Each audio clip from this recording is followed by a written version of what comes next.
নেতা নেত্রীদের কাল্লা কিচ্ছি আমরা দেখতে পাচ্ছি, যারা সোশ্যাল মিডিয়ায় রয়েছেন, যারা রেগুলার পত্রপত্রিকা দেখেন, তারা এই বিজেপির বিভিন্ন রকম কেচ্ছার কথা তারা দেখতে পাচ্ছেন।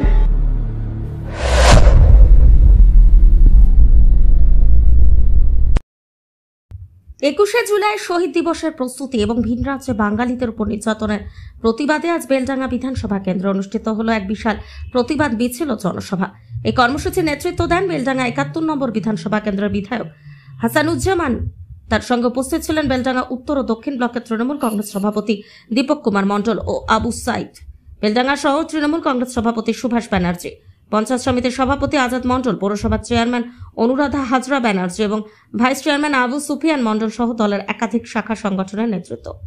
মিছিল শেষে আয়োজিত জনসভায় বক্তারা 21শে জুলাই ইতিহাস স্মরণ করে বলেন, গণতন্ত্র রক্ষায় শহীদদের আত্মত্যাগ বৃথা যেতে দেওয়া হবে না। একই সঙ্গে ভিন রাজ্যে বাঙালিদের উপর যে অবিচার চলছে তার বিরুদ্ধে তীব্র প্রতিবাদ জানানো হয়। এই কর্মসূচিকে ঘিরে কর্মী সমর্থকদের মধ্যে ছিল প্রবল উদ্দীপনা। 21শে জুলাইয়ের প্রস্তুতির অঙ্গ হিসেবে এই আয়োজনকে গুরুত্ব দিয়েছে তৃণমূল কংগ্রেস। বেলডাঙ্গা থেকে মোহাম্মদ আমিনুল হকের রিপোর্ট, বার্তাবাহী নিউজ।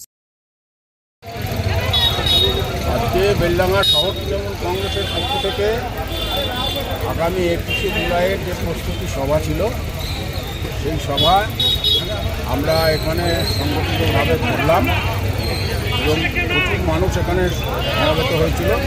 21শে জুলাই কলকাতা যাওয়ার জন্য, ধর্মতলা যাওয়ার জন্য সমস্ত কর্মী, ওয়ার্ডের সভাপতি, যুব, ছাত্র, মহিলা সকল সংগঠনকে আমরা নির্দেশ দিলাম যে তারা যাবে 21শে জুলাই এবং আগামী যে 26শে বিধানসভা, সেই বিধানসভাকে আমরা প্রাচুর্য করে আগামী দিনে যাতে আমরা আবার পশ্চিমবঙ্গে ক্ষমতায় আসতে পারি এবং আমাদের বিধায়ক হাসানুজ্জামান শেখ মহাশয় যেভাবে উন্নয়ন করেছে সেই উন্নয়ন এবং বেলডাঙ্গা পৌরসভাকে ধন্যবাদ জানাই।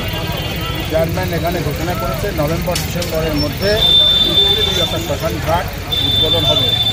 আমরা এই প্রোগ্রাম সুন্দরভাবে সংগঠিত করেছি। আজকে যারা এসেছে তাদেরকে ধন্যবাদ জানাই। 21শে জুলাইয়ের প্রস্তুতি কতটা আছে এখন? 21শে জুলাইয়ের যে প্রস্তুতি কতটা হয়েছে এখন? 21শে জুলাইয়ের প্রস্তুতি আমাদের প্রায় চলছে এখনও। যেহেতু 17 তারিখ হলো, 18, 19, 20, 21 তারিখে 3 তারিখে বিকেল থেকে সব লোক যাবে, সকালেও যাবে। 21 তারিখে ভাগীরথীতে টাউনের কর্মীরা যাবে। এখান থেকে ওয়ার্ড থেকে ছোটো গাড়ি, বড় গাড়ি, বাস সকলে মিলে যাবে এবং ভালো জমায়েত হবে বেলডাঙ্গা শহর থেকে আমরা আশা করছি।